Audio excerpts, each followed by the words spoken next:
afternoon, Nigerians, and how are you today? I hope all is good. I trust, though. Well, today, without wasting time, we are here to discuss the EndSARS advocacy and the progress it has recorded so far. Well, some 3-4 months ago, Nigerians began to, join an online advocacy that the Special Anti-Robbery Squad unit of the Nigeria Police Force was beginning to constitute nuisance and was becoming notorious for harassing innocent citizens, extorting people, embarrassing people, and having not exactly clear-cut, thing they are doing. Nigerians began to ask that the SARS has outlived the purpose for which it was created, and that hence it should be scrapped. Well, the institution also responded by saying, no, it should not be scrapped because if we do so, crime will continue to escalate. Well, the two sides continued to throw up their argument. It should go, it should not go, it should go, it should not go. SARS is still doing well. Oh no, it's no longer doing well. Well, it translated therefore afterwards into what became physical protests. Some people began to take the campaign to the market, asking their mothers, their fathers, and their supporters to say, join this campaign that police must end SARS. Sentiments continue to grow, and then we saw some of the protests that became, physical. And I'd like you to see a snippet of it. Today, before I show you what we have, I want to announce to you that the person who is the face of this EndSARS advocacy, Mr. SEGA, popularly known by his acronym SEGA, is online with us, and I'm going to bring him in shortly after letting you see, tie-backs to the protests on the EndSARS campaign.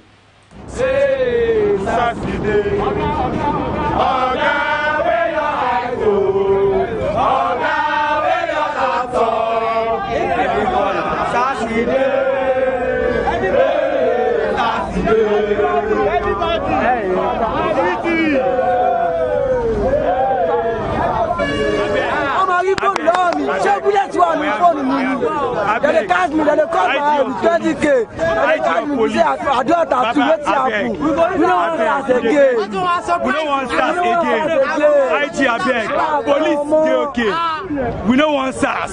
We don't want SARS. Abeg. SARS say make we no do tattoo. Then they do tattoo. They say make we no carry gun. Then they carry gun. Then they collect our money. They say make we no wear earring. Then they wear earring. Make we no smoke it go. Then they smoke it go. So how do we know that? SARS must go. SARS must go. SARS must go. SARS must go. SARS must go. SARS must go. SARS must go. SARS must go.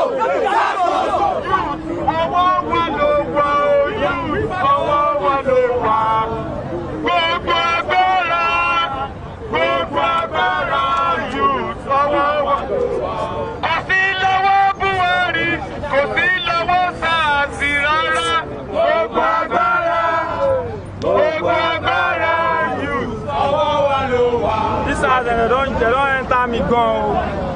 They don't enter me gun. My billionaire farmer, my millionaire farmer. As I did so, I be farmer also. As they see me so. Last week they carry me for a cozy. They don't see anything. They collect 45K. They don't see anything, no anything. They enter my phone. They don't even collect phone gun. They just ask me what can they do for me. I did. They collect 45K. Hey, Saturday. Oh God, where your eyes go? Oh God.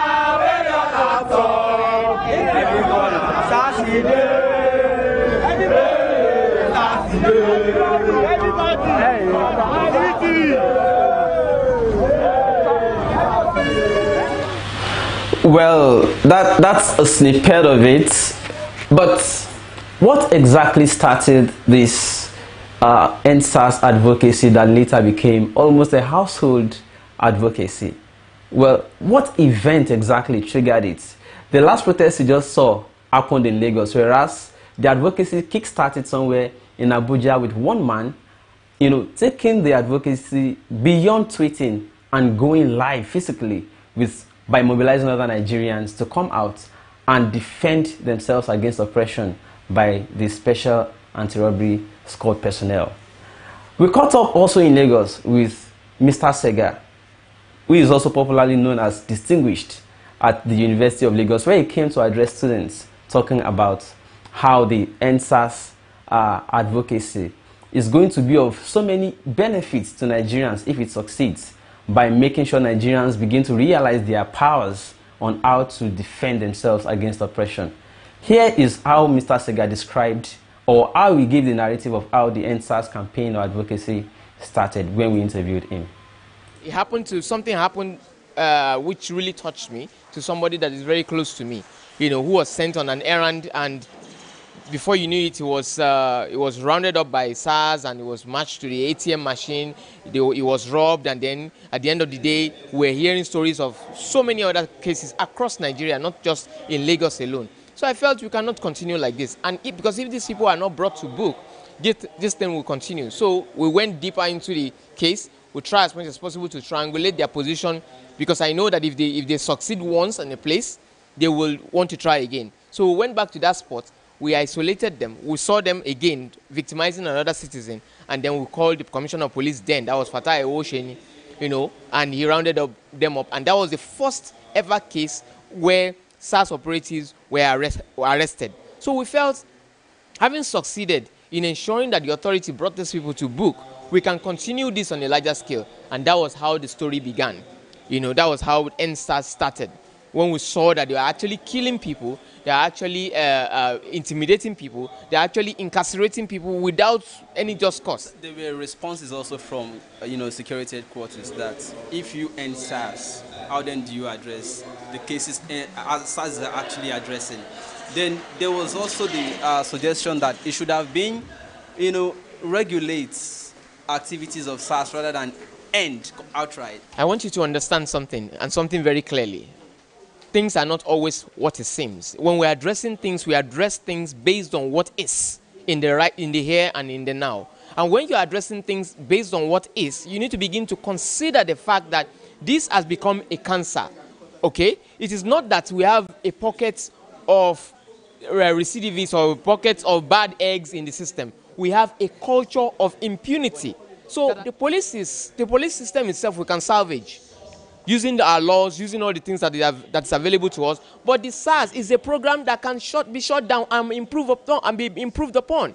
Because if you look at it, if you want to set up in 2018, I'm sure you are not using a 1992 phone right now. Nobody is using a 3310 again, because technology has moved on. Why would we cling on to something that doesn't even work effectively in 1992 in 2018? Well, thank you for looking at those short videos. There's an update, and the update is that just yesterday, few days ago, some weeks ago, it was announced that the Vice President of the Federal Republic of Nigeria, who was at the time he was making the order, the acting president, already ordered that there should be a complete overhaul of the Special Anti-Robbery Squad. Well, there was updates, and yesterday in Abuja, the convener of the NSAS advocacy was also in Abuja to talk about the update on the reform as they were trying to make it. They don't want to call it NSAS, at the police force level. They don't want to call it NSAS, they want to call it Reform SARS. But whether Reform SARS or NSAS or Overhaul SARS, whatever name you give it, this advocacy made miles, not inches, of progress on the call against oppression. Well, let me give you an update as of yesterday in Abuja. This is Mr. SEGA Awosonya.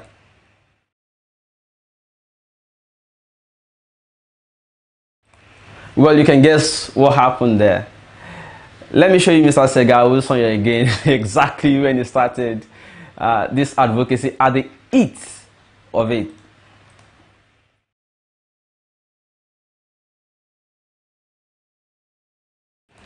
So, right now, as I speak with you, I have Mr. SEGA Awosonya live with me on the show, and I'm going to bring him in to give us updates, his impressions so far, and then way forward about putting your voice down against oppression in Nigeria.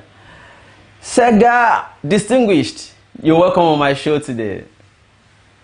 How are you doing, everybody? Can you hear me? I can hear you. I can hear you. But we'll appreciate if your volume can be louder now.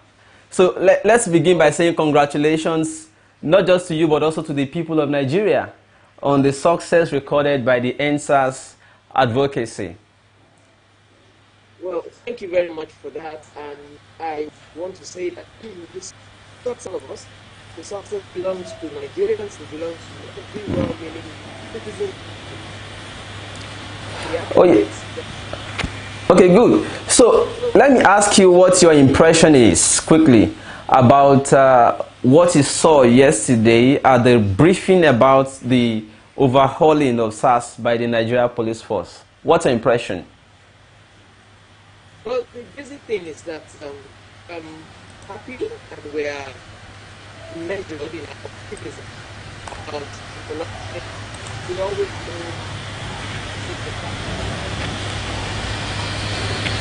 Hello? Hello? Can you hear me?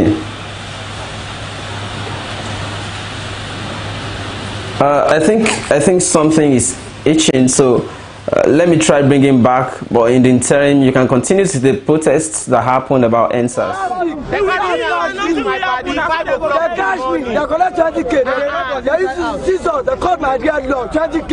I still give them 20K. They use scissors, cut my dreadlock.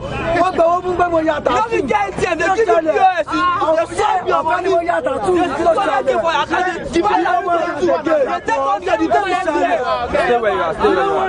don't want that again.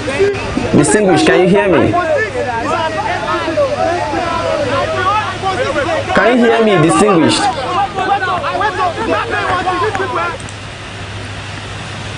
Hello, distinguished. Do we still have you?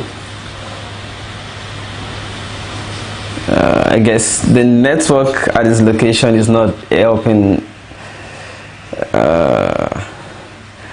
Okay, let me retry this. It is used to dehumanize. Distinguished, can you hear me?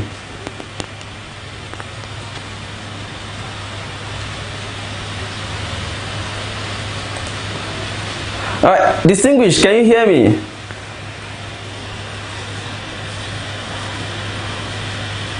Can you hear me, distinguished? Hello, distinguished. I guess the network is not helping matters there. Nigerians cannot do social things that they want on their own, like tattoo. People cannot move on the way, do the hands the way they do. Use iPhone, buy cars. Why? What all of this means? What all of this means is that there is a special attack on the poor people in Nigeria, the youth, the women, and the children, by the Nigerian federal government and the state government. What we are now demanding is that the state armed robbery squad should be abolished with immediate effect. That welfare of the Nigerian people. Distinguished, say something. Can you hear me? Education at all levels, free health at all levels. Stop committing militarization.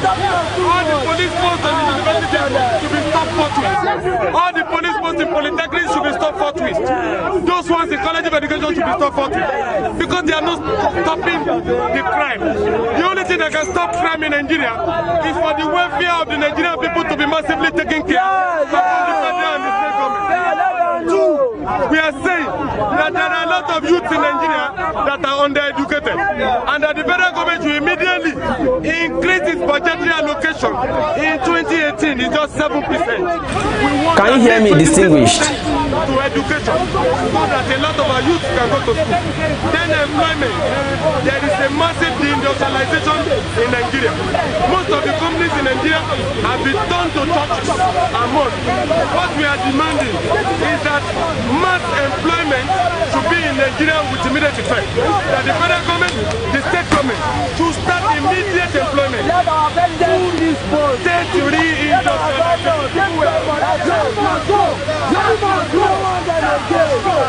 That's the make we no do tattoo reform. They do tattoo. That's the make we no carry gun. They carry gun. They go there. That's the make we no wear yeri. Make we no phone the door. They The question of crime within the society will continue if the government continues to underfund education. The best way to combat crime is to educate the people. An educated mind will have a consciousness of discerning between what is good and what is right. Government keep budgeting billions of naira to combat the Boko Haram crisis. But the question the public should be asking the government, what is the educational rate? What is the educational level in the northern region? It is very alarming. Okay, what we should do is this. Let me keep this phone call alive. We'll just bring that screen in that matches the two of us together, and I'll use the audio in this call to continue. Can we do that? No, let's continue on this call, comrade. Okay, so I'll be relying on the audio on this call right now. The call I'm calling you right now. Okay, let's do that. Let's go back online. We are saying that henceforth, the IS, okay, good. A member of SARS, to have with No, I mean maintain this call. Don't cut this call. I'll use this audio. While I use the video on the screen with you, just to continue. In America, people don't walk all around. So just maintain what we're doing right now. Maintain yourself on the screen, and let's use this audio. All right, we're back live now. All right, welcome back, distinguished. Yeah. So I was asking you about your impression as to what happened yesterday in Abuja. You know, it was supposed to be NSAS, but then they tried to call it overhaul SAS. Are you still impressed as to that outcome? Well, the thing is this, the nomenclature is really is not as important as what is being done. First of all, reformation of the police or overhaul of the police cannot be done by the police. You can't overhaul yourself. You cannot be the judge in your own case. And police understands this. What the police are trying hard to do, based on our agreement and based on our discussion, is that they are trying as much as possible to ensure that they show compliance to the orders of the acting president. And that they have done by ensuring that they, first of all, admit the fact that SARS have been derailed, the SARS program has been derailed, the police themselves are acting against the law, and they need to put things right, you know, by ensuring that the entire project, you know, again, they are within the police structure. They cannot cause a panic or havoc. These people are carrying guns all around. You cannot just say, all of you have been disbanded, or we have ended SARS. You know, they won't understand what it is. So, when you use the word overhaul, if you look at the meaning of overhaul, when you overhaul a building, does that mean you have painted it? When you overhaul a faulty car, a car with a faulty engine, does that mean that you have painted it over? Do you understand? Does that mean that you call the building a new name? Or does that mean that you call a Volkswagen a Mercedes-Benz, then you say you have overhauled? So that is not the case. They understand what they are doing. Psychologically, they are not trying to demoralize the force officers.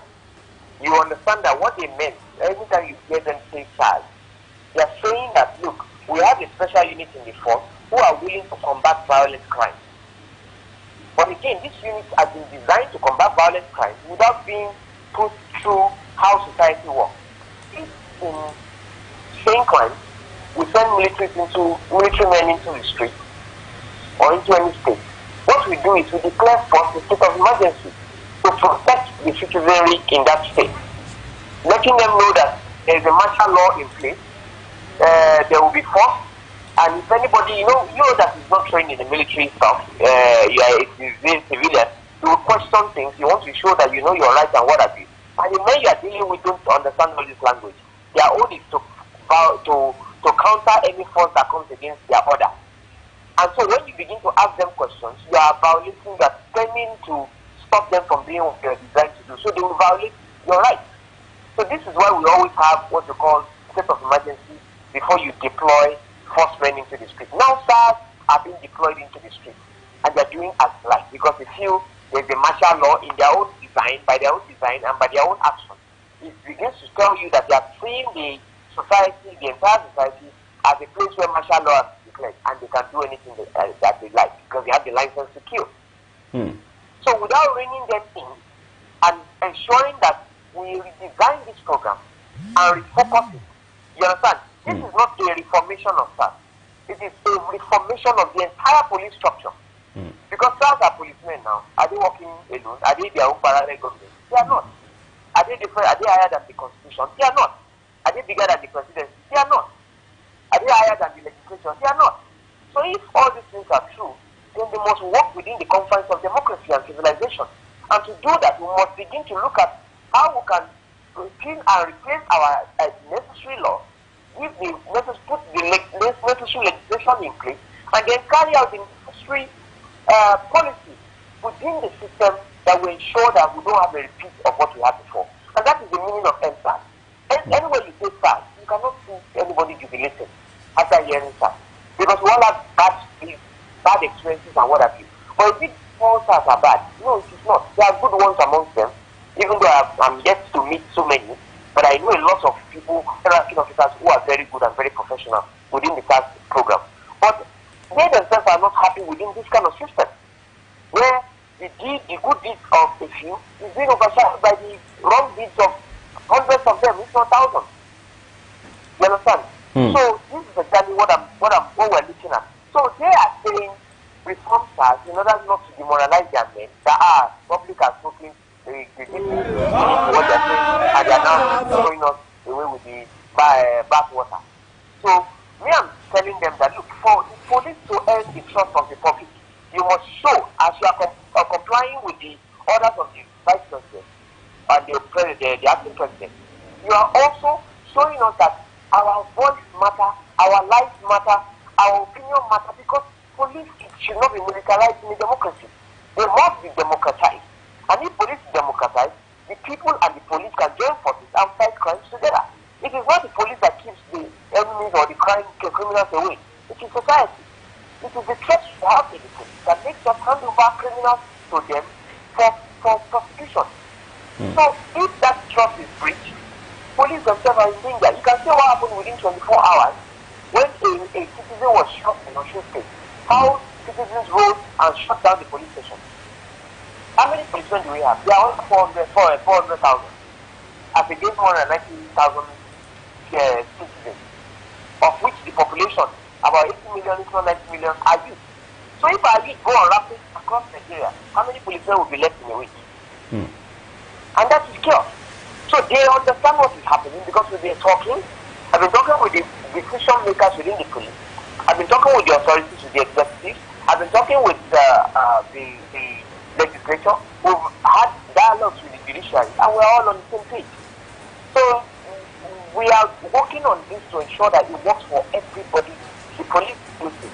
So with the psychological evaluation, polygraph tests, and what have you know, and the directives that is there, the SARS and the SARS themselves as a unit, they have been refocused. Spending the time the law kicks in, they have been refocused to handle only critical responses in line with armed robbery and kidnapping. In other words, violent crimes based on international best practices. You understand? So absolutely. It's not about you roaming about the streets with guns and looking for Yahoo boys to harass. Moving around in Siena and looking for who to kidnap. There's no such thing. And even it doesn't mean that SARS because policemen too wear mufti and try to do this. And they know that public will not know the difference. They will only say SARS when they see anybody that's not wearing uniform. So the police too are held accountable on this one. You understand? So if all these extrajudicial killings, abductions, task force raid of innocent people and they're putting veils on their heads, everything will be scrutinized now. Because the people who are in the police system now are going to be evaluated. They're going to be vetting and revetting. And the people coming in, the next recruitment is going to be very rigorous. There's no more political leads where somebody will bring their thugs to come and enter police. Everybody must be vetted. You know? So at the end of this program, before the end of the day, we will see what is left. We will take stock of the valiant men that we have left after passing all these things. Then we will now subject them to extra training and get them ready for any response to violent crime. Then when you begin to experience a new unit, I won't call it SARS because the name SARS has been changed. The SARS program is dead to everybody now. So SARS has been ended. We're focusing on ensuring that we reform the entire police structure so that we have a better experience of our police. That That's exactly what happened yesterday, where the representative of the GG of the Inspector General of Police, Yes. IGP, that is DIG Doc, Joshua Abila, yes. You know, he gave us an opening remark and ran us through the entire system of what's happening. Then also the SARS Commissioner for SARS and DCP Amechi Elumelu, who is the IGP export leader, also gave us an account of what he has been doing and what he will continue to do. So we talked about a lot of things. Because the security issue is not everything that we discuss that will be made public, but based on the dialogue so far, police are on our page and they are doing what is right, and we are cooperating, and we're also getting a lot of people, expertise in the private sector involved to ensure that it delivers.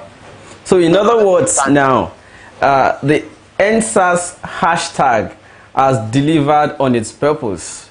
Am I correct to say that? And then you want to begin to look at it in another way now to say the overall police.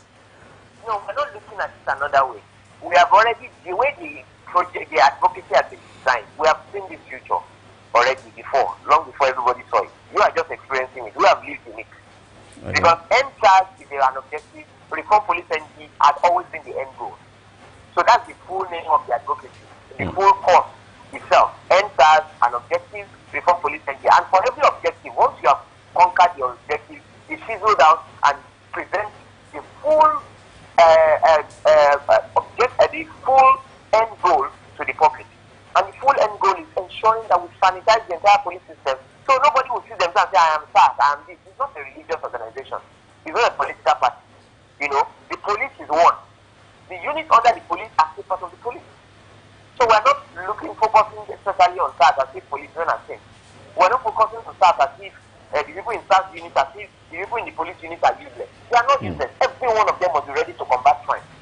Unless you are saying we should disband the entire police and then initiate only SARS operations. And that's not what we're saying. A SARS man who has been trained to combat violent crime does not have the patience to run through a case and to listen to people and wait for lawyers to come before. He cannot wait before he can engage. He cannot wait for court order because they are not trained like that. So we need the police, the normal policemen, to be at the same level of professionalism as whatever unit that can be carved out to do any other thing. That's where we're going. Where any policeman can represent Nigeria anywhere in the world. A policeman is a policeman. That's interesting. Are the ones in the police station not giving guns? So what makes them different? What is different? Are you saying that if the policeman should shoot at the robber will not die? Unless definitely. So why not just train everybody? And yes, because policemen, if you look at the crimes of policemen alone, it's worse than SARS. It's just because they are more brutal and they are more above the law, so to say, as formally constituted. But all those things are going to be a thing of the past now. We are reviewing. And the good news is, so people have been asking, what gives me the confidence that this time? Because a lot of people are saying, they've been talking reform for a long time and now. This time around, this is the first time that we're talking about reform of the entire police structure with the backing of the executive, of the president, with the backing of the judiciary, with the backing of the legislature, because the bill is already in motion that has passed through second reading of the repeal and replacement of the Police Act. With the backing of the Nigerian people. So there's political will. So no going back on this, and we are monitoring the system surgically. So this is the first time we are having things work out this way, and it was because of the way the advocacy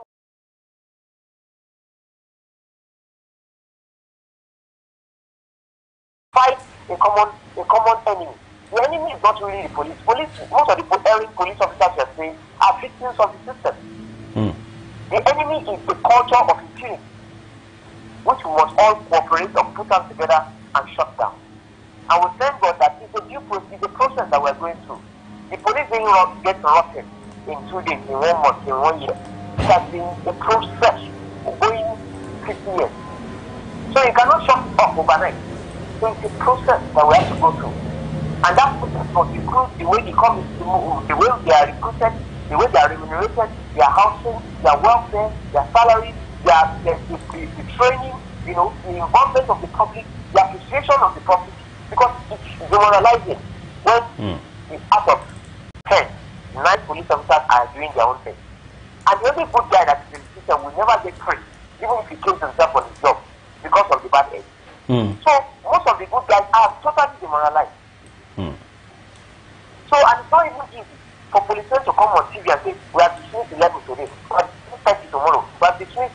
What do you think, what kind of message do you think they're sending to their other colleagues? That it doesn't pay to kill yourself for police work. They will just dismiss you now, and that's all. So the rest will not be loyal. So you have dismantled the entire police system. So that's why one of the reasons why they did not understand the NSAS objective initially. That's why you are hearing things like these criminals that are saying this, these people are political, they are whatever, because they don't understand why, the public is attacking them for doing, So it's all about perspective. They need to see from our side, and we need to see from their side.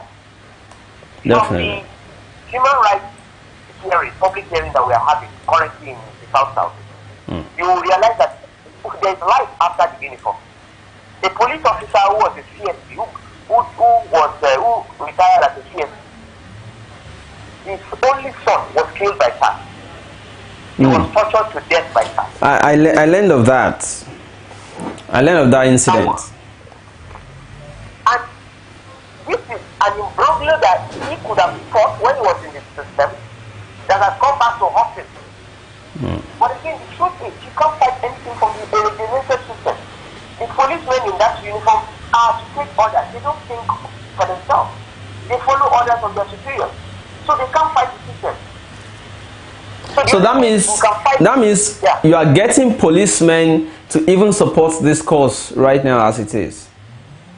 Well, I am not getting them to support. I am letting them know that this is actually a benefit to them more than it is to the citizens. Are they not already falling in line? I mean, they are already. Most of the lower ranked officers know that the NSAS, the police entity, is to their benefit.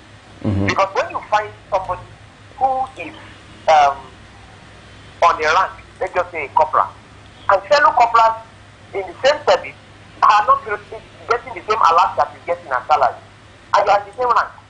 Because of the IPPIS system and the deductions and what that, you have hardly find 10 people whose salaries are equal in the same rank. Then there's a problem with the system. How do you want these people to be happy? You want the policeman to process investigation, and it is in a barrack where his children cannot eat good food or live well. He wants to talk comfortable. He doesn't live right, he doesn't earn right. You are already displacing psychologically. That kind of person will never pass a psychological evaluation test. Already, without committing any crime. Because of his salary alone, he's demoralized. Well, distinguished, if we continue, this will just continue and continue. But quickly, I want us to see the impact of this on the psyche of young Nigerians who are always timid to ask for their rights against oppression. How do you think, within the period that this NSAS advocacy, was on, how do you think it has also impacted young Nigerians to begin to learn to stand up for their rights? Do you think there are impacts aside from achieving the purpose or the motive of overhauling SARS or the police entirely? Our motive, like I said, our end goal is actually to have a thriving society. A society that has 80% of its population as youth is sitting on gold. We don't need oil to thrive when you have vibrant citizenry in that large number in their youthful age. In other countries, they will activate the citizenry and ensure that they begin to grow the wealth of the nation and build the nation through their participation in every sector of the economy. But again, as we are still suffering from the vestiges of the military rule, where police see themselves as a force. And because of their actions, our economy has been stagnated. Do you know how many people who are app developers, who are website developers, who are doing marvelous work and cannot move around with their laptop? They can't show their clients their work. How would they earn? When another phone can actually cause you problems and you can't report to anybody. So the advocacy, the coming of the advocacy, the emergence of the advocacy, and the success of the advocacy has increased the confidence in the citizenry, showing them that, look, there's a voice, or there are voices out there, there's an institution out there who is seeking to speak for you and to ensure that you succeed as individuals. And the institution is also assuring the policemen that we're not ridiculing your work, we're not ridiculing your time, we're not lowering our expectations from you for you. We're also hoping that you enjoy your work and achieve what we call self-actualization. The truth is, even if you're not paying police officers salary, they have proper career advancement within their system. They know that the system care about you, and the public appreciates them. It's a joy to them to wear that uniform. The neighborhood security program that is being run in Lagos, all these guys you see on bicycles, what have you, and in flashy cars and what have you, security around that. They are not busy. Some of them are old salaries of in like 6 months, 7 months, 8 months. It's not about their money. I don't think some of them are not being paid up to date. But the joy of belonging to a new security scheme, you understand? It begins to, it begins to give them courage and confidence that look, I'm a part of something big. And when this thing begins to pay off, things will work out for me. You feel encouraged. And that's exactly what the Maslow's hierarchy of needs explains. That is, the pyramid has been inverted. Self-actualization comes, which is about self-needs, before psychological needs, before the basic needs of food, shelter, and water. So police need to be assured that they have a future. They need to be assured that people care about them. They need to assure that government will prioritize their needs and approve necessary projects to make them run. The way it is right now, they have nothing to work with, and we expect heaven and earth from them. So this is where we are. Very interesting, very interesting. But according to the analysis you gave just now, the lower Kedah police officers are interested and they love what you just did with the NSAS campaign and how you have made them understand the benefits of this restructuring or overrunning to them. Yeah. But what about those that are at the senior levels who are giving the orders? The senior level people too, like I said, they are also a victim of the system. They're a victim of the system in that they take orders, remember. And they have a mandate. They give them orders from the president to go and do one thing and do another.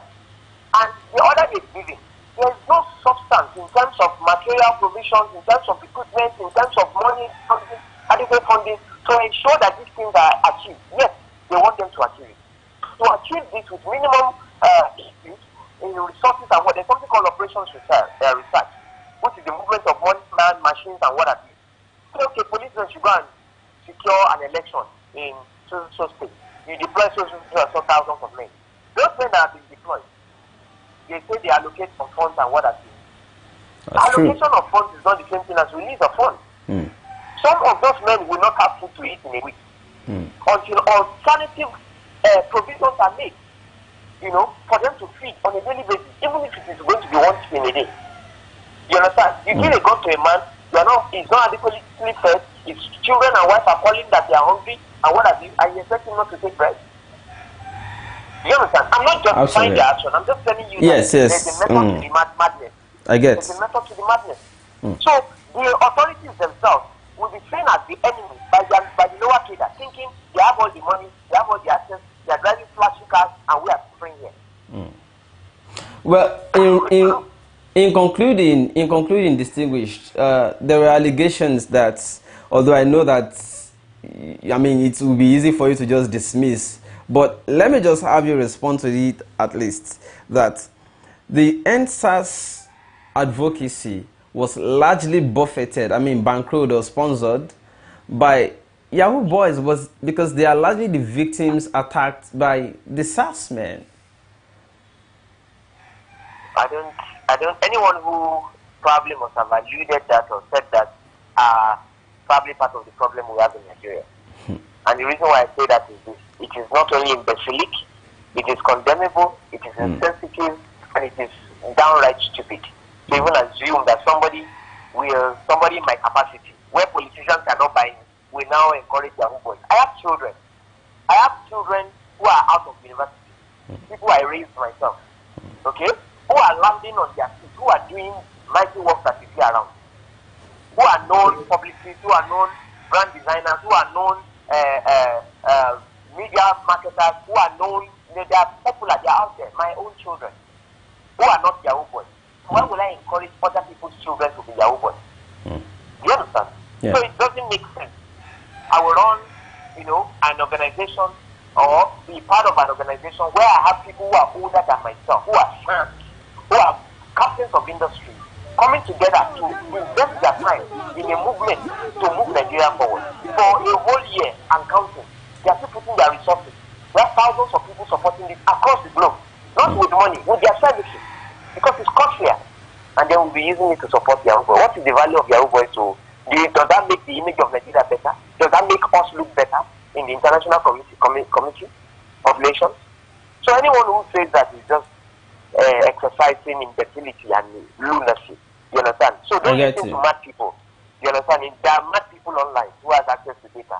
You don't bring that. When we're discussing matters of state, of national import, such matters should be downplayed and not given audience or credence. You understand? Absolutely. I don't even have politicians who have access to me. So Yahoo Boys should have access to me. Have you ever seen anybody who says, "My friend, we drink together" before? No, I've not. My life is, have you ever seen me take pictures with cars and drinking in a club dancing with naked women or what have you? So what is the nexus between me and anybody who is not, bankers and people of repute? I don't take pictures with them and post on social media. Let's not talk of people who are damaging the image of the country abroad. I don't do that. You understand? So there's no correlation with what I'm doing with any vice in society. And again, if you are combating Yahoo crimes and what have you, we have a special fraud investigation unit in Nigeria. We have the EFCC. These things are combated with intelligence. When you see those people wearing red jackets in front of their gates, you know that they have evidence to show that you are connected to something. And they will bring it to you and prove it to you. You can't wiggle out of it. So it's not about carrying guns and looking for anybody with tight skin. That's not how you investigate Yahoo crimes. That's why the vice president, in the vice president's order, they said, make sure that whatever unit that will come out of this reform must be intelligence driven. So when you say, Mr. Man, we need you, you're under arrest, this is the warrant with your name on it, you're talking to a lawyer, if you cannot afford one, we grant one. You know that when you hear that statement, you know that these people, of a matter of fact, they know what they are doing. This is not just a constant or random pick of looking for victory or somebody behind. And very soon, when we begin to fight against this internet, you too will know about it. You know, you will know about it because we will do it intelligently. We will take them, get them. You know, they will have their time. They will return all the good that they've defrauded, and then they will build a facility for them, a correctional facility for them where they will serve time. Yes, they will not be part of the fight. Some of them will never touch computers till they die again. You know, because of these crimes, until they end off that crime. Thank you so much, distinguished. And at this time, I should allow you go because I hijacked you from what you were doing.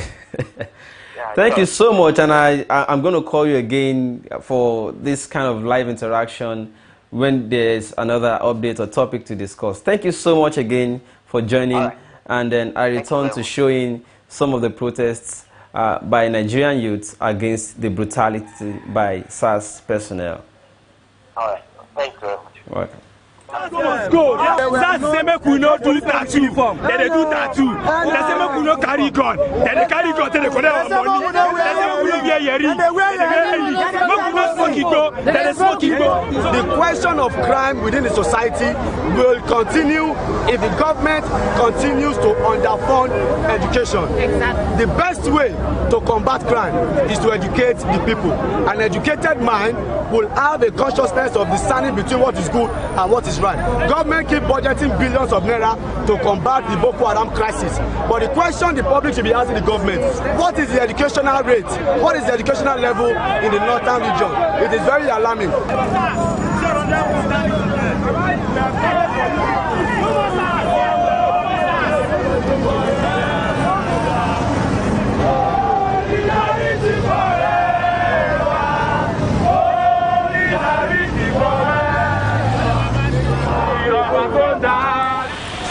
Well, that is all it there, and that is a wrap today, talking about NSAS. At least we have been able to do justice to this by letting us see that as of yesterday, the NSAS advocacy, bore fruits for everybody to enjoy. And that is where the police itself, the police force itself, invited the convener of the NSAS advocacy to come forward and listen to what they have done so far in the process of reforming not just the NSAS unit, not just the SARS unit, but also the entire police force, and that Nigerians should now begin to enjoy their police. Their police will no longer be about harassment, intimidation, or extortion on the road. Well, let us all be on the lookout to see these changes as they happen. Thank you so much for watching. My name is Segun Olo once again, and until I come your way again, don't stop talking about the things that matter. Well, let me see if there are live chats here. Okay. Arodsin Stephen, you're saying, okay, Arodsin Stephen says, it's not true, bro. Maybe you haven't been a victim. I get what you're saying is that it may not be true that Yahoo Boys are sponsoring the NSAS. Well, we all heard it from Distinguished himself just now, saying that he is not being sponsored, and as a matter of fact, we'll get to the stage where the fraudulent people in the country too, who are spoiling the name or damaging the image of Nigerians who are hardworking and well-to-do, will also be put in their own place by, that we have to put them at the proper rehabilitation and help them to get better self. Yeah, okay. So, Osas Ewe, you say, my brother, I've been a victim. These guys are crazy. Well, good news is, finally, they have been asked not to go about a mufti. They have been asked to stop shooting, arbitrarily, and that now they have been asked to continue to do diligently. And this is not only going to be touching on the SARS unit, but also that other members of the police force, other officers are also going to be subjected to similar reform, and which means that in turn, I'm also expecting that policemen are not going to stop you on the road and say, hey, where are your particulars? They look at it, and after checking it, they start looking for other excuses to nail you. Well, it's good news for all of us. And I want to thank you all for coming online, even out of your tight schedule. And I'm even surprised we have anybody online at this time, but I expected everybody to be at work. All right, we just decided to say, oh, it's a quick one. That's a good news. We wanted to talk about it, and I was able to hijack him. We said, okay, let's go online and do this. That's why we are online to be talking about this at this time. So those of you that are online, thank you so much for your comments so far. Let's keep talking about this. It's not going to end there. We will all be on the lookout to see how this overhauling of the police in turn is affecting, or is positively affecting, the police force for all of us. Thank you so much again for watching. My name is Segun Olo, and until I come your way again, keep talking about things that matter. I quit. Thank you.